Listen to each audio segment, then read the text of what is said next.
Let me repeat myself to you, young lady, so that there will be no administrative errors in your brain.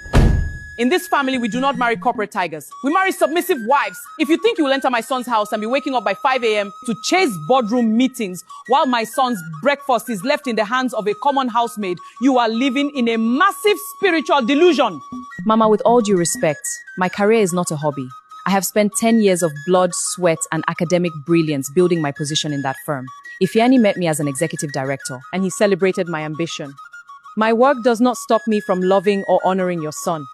And my work does not and will not stop me from fulfilling my conjugal right as a wife to my husband. Look at this arrogant creature. Executive director for who? In this house, your only directory is the kitchen and the nursery. I'm giving you a final, non-negotiable decree today. You must draft your resignation letter, sign it, and terminate your employment before you dare step foot near the altar of my son's wedding. You cannot be chasing a career and taking care of a husband at the same time. It is an abomination. Choose right now your job or my son. If loving your son means I must lose myself, then I'm not the right woman for him, Mama. A marriage built on control will not give peace. I am not marrying to disappear into the shadows of an insecure household. I am marrying to build a life together with a partner on equal ground. Not to be a slave in the home I'm trying to build. This is modern age, not old time. Useless woman! Can't you do anything right?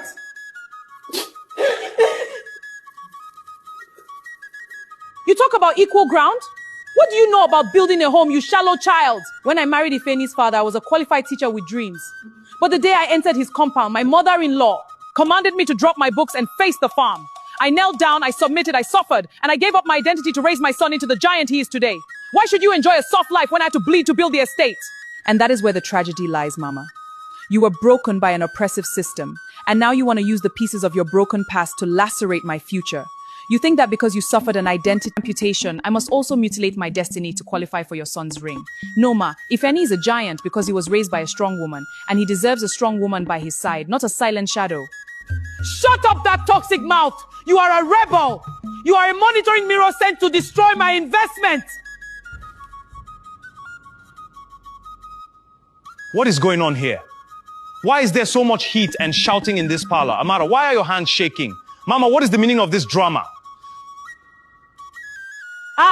Ifeanyi, perfect timing, my king. Perfect timing. Come and stand right here and tell her exactly what kind of woman you want to marry. Tell this stubborn girl the rules of the Eze Family Foundation. What do you mean, Mama? What rules are you talking about? What has occurred before I step through this door? Mama, please tell me what is going on. I told her the bitter truth, Ifeanyi. I told her she must resign from her job before marrying you. I told her she cannot be carrying briefcase up and down the city while bearing my family name. What? Mama, you did what? Ifeanyi, I didn't want to disrespect your mother in your absence. I kept my peace and listened to her for an hour. She asked me to choose between my job and marrying you. She told me that if I do not submit my resignation letter to my corporate headquarters by tomorrow morning, she will ensure that I am completely erased from your life. Mom, is that true? Did you look at the woman I chose out of millions, the woman I asked to build a destiny with me and give her an ultimatum to kill her career? Answer me, Mom. Is it true? Yes, it is absolutely true. And I owe nobody any apologies for it. I'm your mother, Ifeanyi. I'm the one who cleared the path for you. If she truly loves you, she will do it without a single question. A good woman will gladly jump into the fire of sacrifice for her husband's comfort. If she cannot drop her career for you, it means she does not value your crown. Mom, do you know why I fell in love with her?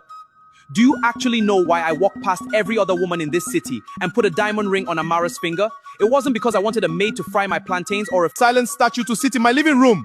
I fell in love with her because she's hardworking, because she's ambitious, because she had magnificent dreams and an independent empire before she ever met me. Ifeanyi, what abomination are you speaking? You are praising her pride in my presence? I am praising her value, Mom. Her intellect does not diminish my manhood, it multiplies it. I do not need a broken, subjugated woman to feel like a king. A real king is validated by the power of the queen. Sitting on the throne beside him. By asking her to resign, you are trying to castrate the very light that attracted me to her soul and making her powerless. It is finished. The tragedy has landed. So you are choosing her over your own mother, Ifeanyi? You are throwing away my 25 years of maternal labor because of a woman in a white dress? No, Mom. I am not choosing her over you. I am choosing what's right. I am choosing honor over control. I am choosing the future over your broken past. If that is your final decision, if you will stand there and allow this girl to disrespect my age and my sacrifice, then hear this today. This wedding will never happen. I will withdraw my blessings. I will call the elders and I will ensure that your foundation is cursed with absolute failure.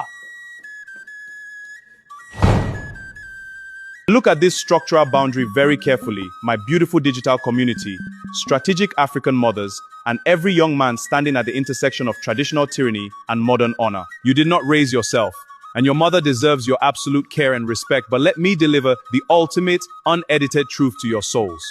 A mother's blessing is powerful, but a mother's control must never become a slaughterhouse for your wife's destiny. A man who stands by silently while his mother performs an identity assassination on his fiancée does not deserve a home. He deserves a cage in his mother's backyard. If your family cannot respect the independent crown of the woman you chose to build with, protect her sanctuary, stand your ground. And let the old dogmas pack their bags and leave. The wedding will happen, the empire will be built, and the queen will keep her crown. Amara, prepare your corporate presentation for tomorrow. The foundation is permanently secure. The marriage you build on the extinction of a woman's dreams will collapse into a tomb of resentment. An ambitious wife is an asset, not a threat to maternal monopoly. Protect your partner's sovereignty always. Tradition must advance, or it will logically become expired monuments of cold control.